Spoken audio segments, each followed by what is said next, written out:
అదేవిధంగా నిన్న చంద్రబాబు నాయుడు గారు, మోడీ గారు ఇక్కడికి వస్తే చంద్రబాబు నాయుడు గారు సిఆర్ పాటిల్ గారు కేంద్ర ఇరిగేషన్ శాఖ మంత్రి గారి దగ్గరికి వెళ్ళి మా పోలవరం ప్రాజెక్టు తక్షణమే పూర్తి చేయాలి, వచ్చే సంవత్సరం గోదావరి పుష్కరాలు ఉన్నాయి, ఆ పుష్కరాల లోపల ఈ ప్రాజెక్టు పూర్తి చేయాలని చెప్పి వారు అడగడం జరిగింది.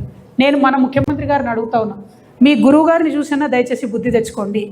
వారు మీకన్నా 6 నెలల తర్వాత ముఖ్యమంత్రి అయిన చంద్రబాబు నాయుడు గారు, అయినా ఆయన స్వయంగా పోలవరం ప్రాజెక్ట్ని 5 సార్లు సందర్శన చేసినా అని చెప్పుకుంటున్నారు. నిన్న మీరు పాలమూరు పులిబిడ్డ అని చెప్పుకునేటటువంటి వారు ఒక్కసారి కూడా మీరు పాలమూరు ప్రాజెక్టుకు పోలేదు, పాలమూరు రంగారెడ్డి ప్రాజెక్ట్ని కనీసం రివ్యూ కూడా చేయలేదు మీరు. అంటే మీ చిత్తశుద్ధి ఏపాటితో తెలుస్తూ ఉంది. వాళ్ళేమో ఆంధ్ర పక్కన గోదావరి నుంచి కృష్ణానది దాకా నీళ్లు తీసుకుపోవడానికి గోదావరి బనకచెర్ల లింక్ ప్రాజెక్ట్ అని చెప్పి పోలవరం బనకచెర్ల లింక్ ప్రాజెక్ట్ అని వాళ్ళు ప్రతిపాదన చేస్తున్నారు. Already Srisailam project it is just hydro electrical project, కానీ దాన్ని కూడా మొత్తం ఇరిగేషన్ ప్రాజెక్టుగా మార్చేసి దాదాపు 330 టీఎంసీల వరకు వాళ్ళు ఒక వ్యవస్థను అక్కడ నిర్మాణం చేసుకున్నారు. ఇలా తెలంగాణ మేధావులను, బుద్ధిజీవులను, తెలంగాణ రాజకీయ నాయకులందరినీ కూడా నేను కోరుతా ఉన్నా, మనకున్న 2 అతిపెద్ద నదుల్లో గోదావరి నదిలో ఈ సంవత్సరం మనం కేవలం 250 టీఎంసీలకు మించి వాడుకోలేదు. మనకి ఎంత ఉంది హక్కు? దాంట్లో 964 టీఎంసీ హక్కు ఉంది.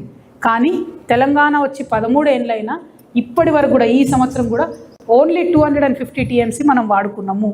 అంటే మనం ఎంత వెనుకబడి ఉన్నాం ఆంధ్ర వాళ్ళతో కంపేర్ చేస్తే ఒక్కసారి ఆలోచన చేసుకోవాలి. అదేవిధంగా కృష్ణా వాటర్లో మనకు 555 అంటే 555 టీఎంసీలు హక్కు ఉంటే 221 టీఎంసీలు మాత్రమే ఇప్పుడు కూడా వాడుకున్నాం, ఈ ఇయర్ కూడా. సో నేను ముఖ్యమంత్రి గారిని కోరేది ఒకటే, మీరు చాలా త్వరితగతిన with utmost important and urgency ఈ వాటర్ ప్రాజెక్ట్స్ విషయంలో శ్రద్ధ పెట్టాలి, వాటికి నిధులు విడుదల చేయాలి, వాటిని పూర్తి చేసే ప్రయత్నం చేయాలి. ఎందుకంటే ఆంధ్ర ప్రాంతంలో గోదావరి నది పరివాహక ప్రాంతానికి, కృష్ణా డెల్టా పరివాహక ప్రాంతానికి, రాయలసీమ ప్రాంతానికి ఒక్కొక్క ప్రాజెక్టుకి వాళ్ళు మూడు సిస్టమ్స్ పెట్టుకుంటున్నారు. ఒకటి ఫెయిల్ అయితే ఇంకొక ఆల్టర్నేట్ సిస్టమ్, ఒకటి ఫెయిల్ అయితే ఇంకొక ఆల్టర్నేట్ సిస్టమ్. మన దిక్కున్నటువంటి ఆర్డీఎస్ ఏమో ఆనికట్టుగానే మిగిలిపోయింది, సంపూర్ణంగా నీళ్ళు ఇస్తలేదు. కానీ అదే ఆర్డీఎస్ కింద ఉండేటటువంటి సుంకేష్లను ఆనికట్ నుంచి వాళ్ళు బరాజ్ చేసుకున్నారు, దాన్ని అద్భుతంగా నీళ్లు తీసుకొని పోతున్నటువంటి పరిస్థితి ఉన్నది. కేసీ కెనాల్లో వాస్తవానికి తుంగభద్ర నీళ్ళు వారాలి, కానీ వాళ్ళు కృష్ణా నీళ్ళు తీసుకొని పోతున్నారు. చెన్నైకి నీళ్ళు తీసుకుపోతామని చెప్పి తెలుగు గంగ కావచ్చు, పోతిరెడ్డిపాడు కెపాసిటీ కావచ్చు, అన్నిటినీ కూడా డబుల్ చేసుకునే పరిస్థితి ఇలా కనబడతా ఉన్నది. శ్రీశైలం నుంచి మళ్ళీ బురద నీళ్ళు అంటే అత్యంత కింది స్థాయి నుంచి ఒక 3 టీఎంసీతో నీళ్ళు ఎత్తిపోసి రాయలసీమ లిఫ్ట్ ఇరిగేషన్ పెట్టుకుంటున్నారు. అంటే వాళ్ళు పెట్టుకోవడం మంచిదే, మనం ఎందుకు చేసుకోలేకపోతున్నాం అన్నది ఒక బాధతోని, ఒక ఆవేదనతోని నేను ప్రశ్నిస్తూ ఉన్నా. మరి డబ్బులు ఖర్చు పెడితే 1,00,000 కోట్లు అయిపోయాయి, 1,89,000 కోట్లు అయిపోయాయి. ఇప్పుడు ఈ గవర్నమెంట్ వచ్చినాక కూడా వేలాది కోట్లు ఇరిగేషన్ మీద ఖర్చు పెడతామని చెప్తున్నారు. గోదావరి నీళ్ళలో పావు వంతు వాడుకోకపోతే, కృష్ణా నీళ్ళలో 50% వాడుకోకపోతే, మరి దీని మీద అత్యంత అర్జెంటుగా ముఖ్యమంత్రి గారు మాట్లాడాలి.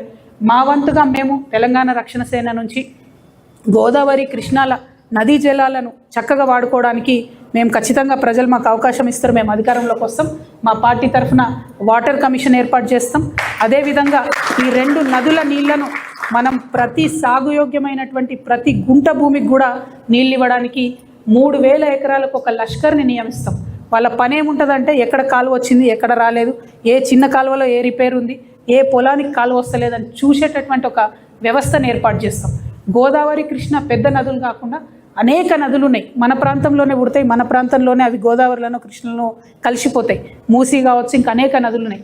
వాటి మీద ఎక్కడికక్కడ చిన్న చిన్న సిస్టమ్స్ కట్టుకోవాలి. ఆ ప్రయత్నం, ఆ వ్యవస్థ అంతా ఆంధ్రాలో ఉంది, అందుకనే వాళ్ళు అన్ని నీళ్లు వాడుకోగలుగుతూ ఉన్నారు.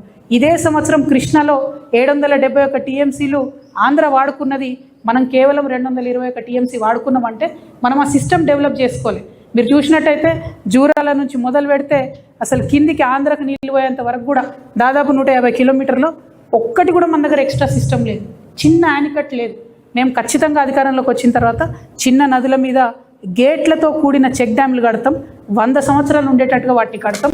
బీఆర్ఎస్ హయాంలో కట్టినట్టు చెక్ డ్యామ్లు కట్టి 2 ఫోటోలు తీసుకొని కొట్టుకుపోయే చెక్ డ్యామ్లు కాకుండా శాశ్వతంగా ఉండేటటువంటి చెక్ డ్యామ్లను కడతాం. అంటే నీటి విషయంలో మా అంతా కట్టినోళ్ళు లేరు, చేసినోళ్ళు లేరు అని చెప్పే బీఆర్ఎస్ పార్టీ నుంచి మరి ప్రధానమంత్రి గారు వచ్చిపోతే కనీసం ఒక్క ప్రశ్న లేదండి, ఒకటంటే ఒక ప్రశ్న కూడా ఎందుకు మరి పోలవరం మన పాలమూరు రంగారెడ్డి గురించి మాట్లాడలేదు, ఎందుకు మాకు ఎక్స్ట్రా డబ్బులు ఇస్తలేరని చెప్తలేరు. వాళ్ళకు మాత్రం పోలవరానికి వేలాది కోట్ల రూపాయలు పోతున్నాయి. నేను మళ్ళొకసారి కేంద్ర ప్రభుత్వాన్ని విజ్ఞప్తి చేస్తున్నాను, బీజేపీ పార్టీని విజ్ఞప్తి చేస్తున్నాను. మా రాష్ట్రం వచ్చిందే నీళ్ళ కోసం, మాది కొత్త రాష్ట్రం, మాకు కూడా నేషనల్ ప్రాజెక్టు కావాల్సిందే. మీరు 16 ఇతర రాష్ట్రాల్లో ఇచ్చినట్టుగానే మా రాష్ట్రానికి కూడా నేషనల్ ప్రాజెక్ట్ హోదా ఇవ్వాలని చెప్పి నేను మరొకసారి డిమాండ్ చేస్తూ మీ అందరి దగ్గర కూడా నేను సెలవు తీసుకుంటున్నాను. బీసీ రిజర్వేషన్ గురించి డెఫినెట్లీ బీసీ రిజర్వేషన్లకు సంబంధించి ఓబీసీ కాలం ఏదైతే పెట్టాలని డిమాండ్ చేస్తున్నామో దాంతోపాటు ఇక్కడ నుండి పాస్ అయి పంపించినటువంటి బిల్లుల్ని కూడా మరి త్వరితగతిన గౌరవ ప్రధానమంత్రి గారు దృష్టి సారించి మా తెలంగాణ రాష్ట్రంలో పాస్ చేసి పంపించిన బీసీ బిల్లులు కూడా సాధ్యమయ్యేటట్టు చేయాల్సిందిగా డిమాండ్ చేస్తున్నాను. అది కాకుండా తెలంగాణ రక్షణ సేన నుండి మాకుండేటటువంటి కమిట్మెంట్ ఏదైతే ఉందో బీసీ రిజర్వేషన్ల పట్ల డెఫినెట్గా దేశమంతా తిరుగుతాం.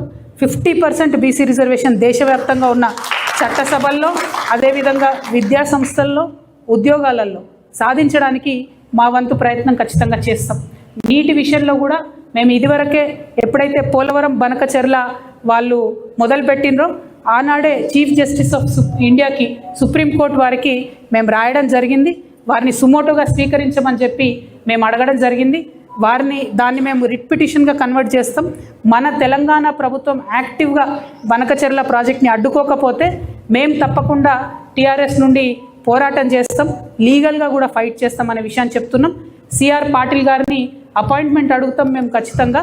ఆ అపాయింట్మెంట్ వారు ఇస్తారని మేము భావిస్తున్నాం. ఇచ్చినప్పుడు మన రాష్ట్ర ప్రయోజనాలన్నీ కాపాడే విధంగా మనకున్న సమస్యల్ని కూడా సిఆర్ పాటిల్ గారికి, కేంద్ర ఇరిగేషన్ శాఖ మంత్రి గారికి ఇవాళ ఉత్తరం రాస్తాం. ఫ్యూచర్లో కలిసి కూడా విజ్ఞప్తి చేస్తాం.